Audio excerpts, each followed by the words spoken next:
Hello and welcome to this edition of World at War. I'm your host, Mohammed Saleh. Russia is recruiting a staggering 400,000 more soldiers to fight in the battlefields of Ukraine.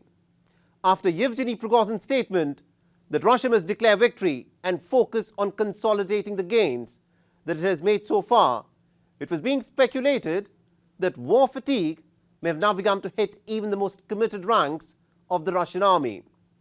But the fact that Russia is now actively recruiting more soldiers points to the fact that the Russians are digging their heels in for the long haul.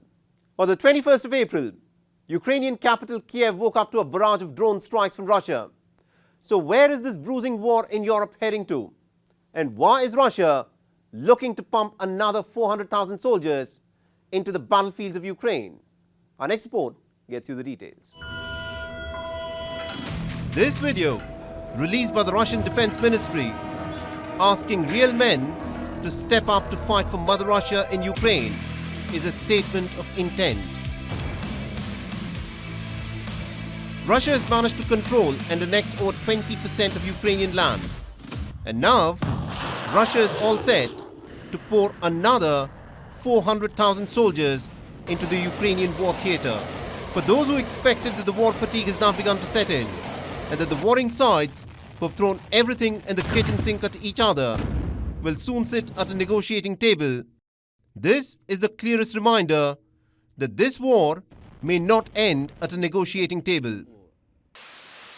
For the first time after a lull of 25 days, the Ukrainian capital Kyiv came under a barrage of drone strikes.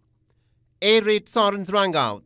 Kyiv claims that it managed to shoot down 8 Iranian-made Shahed drones. The much-touted Ukrainian spring counteroffensive is yet to make its impact on the ground. And Russia claims the reason for this is the success that it has had in nullifying the advantages brought about by the HIMARS rocket systems for the Ukrainians. The leaked Pentagon papers point to a deep American involvement in the Ukraine war. These are not just American mercenaries or soldiers of fortune. The United States is content to not just sit on the sidelines and arm the Ukrainian soldiers to fight the war. Instead, it is now clear that America is playing a far more active role. What it tells us is that there is a far more significant U.S. presence in the Ukraine war than has been previously reported. For example, the documents tell us that there are, in fact, U.S. Special Operations soldiers on the ground in Ukraine. It tells us that there are 100 U.S. government personnel on the ground in Ukraine. It tells us that in a 24-hour period, 72 combat aircraft sorties were flown by United States units. That's a very high level of involvement, and it supports the view that this is not a NATO operation or an international operation, but it is a U.S. operation. And I think that may well have been the intended message from whoever leaked these documents.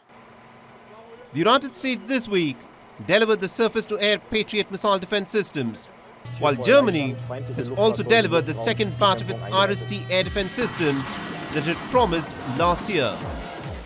On the Pacific front, Russia flew 8 of its long-range strategic bombers over neutral waters in the Sea of Okhotsk and the Sea of Japan.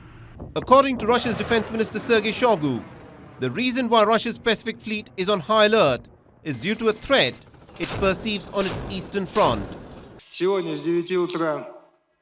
Today, from 9 a.m., the Pacific Naval Fleet was put on a high alert as part of a surprise inspection aimed at building its defensive capabilities. Also, part of the aerospace forces, military, and support units are involved in the event. The main objective of this inspection is to increase the abilities of the armed forces to repel the aggression of a probable enemy from the direction of the ocean and sea. So does Russia fear that it might get forced into a two-frontal war? At this moment, there are no indicators that this might happen. Last September, Russia had recruited about 300,000 reservists to boost its ranks for the Ukraine war. There were scenes of Russian men bolting from their homes to avoid conscription.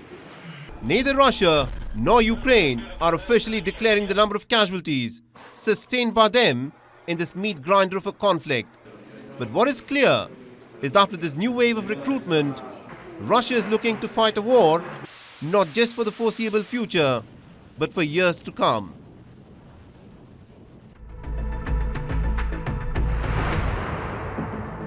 WION is now available in your country. Download the app now and get all the news on the move.